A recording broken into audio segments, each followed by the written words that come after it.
ஆரம்பத்தில் பெண் நடிகர்கள் கிடையாது, எல்லாம் ஆண் நடிகர்கள் தான். ரோமானியர்கள் தான் முதல் நிரந்தர நாடக மேடையை கட்டினவங்க. அதுதான் முதல் தியேட்டர்.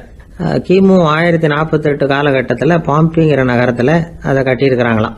கிரேக்க ரோமானிய தியேட்டர்களின் அடிப்படையிலேயே இந்த இத்தாலிய வடிவ அமைப்பாளர்கள் இந்த குதிரை லாட வடிவில் ஒரு ஆடிட்டோரியத்தை உருவாக்கினாங்களாம்.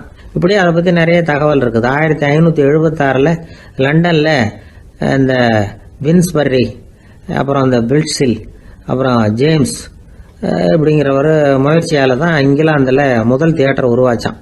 அப்படி ஒருத்தர் இருந்தாராம். உலக நாடக மேடையின் வரலாறு இதுதான். அதாவது இப்பெல்லாம் அறிவியல் வளர்ச்சி அதிகமாயிட்டுது, திரைப்படம் தொலைக்காட்சி எல்லாம் வந்தாச்சு. ஒவ்வொரு வீடுமே ஒரு குட்டி தியேட்டர் மாதிரி ஆயிட்டுது. தொலைக்காட்சி முன்னாடி உட்காந்து எழுந்திருக்கவே மனசு வர்றதில்லை. ஒரு அம்மா ஒரு மனோதத்துவ டாக்டரை தேடிட்டு வந்தாங்களாம் இந்த காலத்தில். டாக்டர், எங்கள் வீட்டுக்காரர் எப்போ பார்த்தாலும் டிவி முன்னாடி உட்காந்துக்கிட்டு அதையே வெறிச்சு பார்த்துக்கிட்டு இருக்கிறார், உத்து பார்த்துக்கிட்டு இருக்கார், எனக்கு சந்தேகமாக இருக்குன்னாங்களாம். இது மனக்கோளாறு இல்லைங்க, ஆர்வக்கோளாறு, அவ்வளவுதான், இதுக்காக பயப்படாதீங்கன்னாராம் டாக்டர். அப்படி இல்லை டாக்டர், டிவி ஓடும் பொழுது நாம எல்லாம் அதை பார்க்குறோம் சரி, ஆனால் அவர் அப்படி இல்லை, டிவியை நிறுத்தினதுக்கு அப்புறமும் அதையே உத்து பார்த்துட்டு உட்காந்துருக்கிறார், அதனால தான் சந்தேகப்பட்டு உங்ககிட்ட வந்தேன் அப்படின்னாங்களாம்.